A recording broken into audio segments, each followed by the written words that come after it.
আজকে সেই দলের এক নতুন ইতিহাস, এক নতুন অধ্যায়।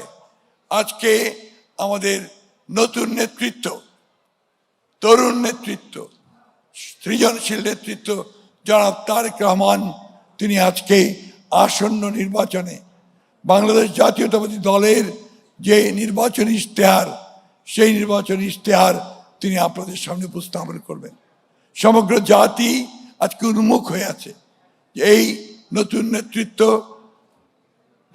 বর্তমান ভূ রাজনৈতিক পরিস্থিতিতে, এই জটিল রাজনৈতিক পরিস্থিতিতে দেশের সম্পূর্ণ একটি নতুন রাজনৈতিক যে পরিস্থিতি, সেখানে তিনি নতুন বার্তা নিয়ে আসছেন, মানুষকে জাগিয়ে তোলবার জন্যে।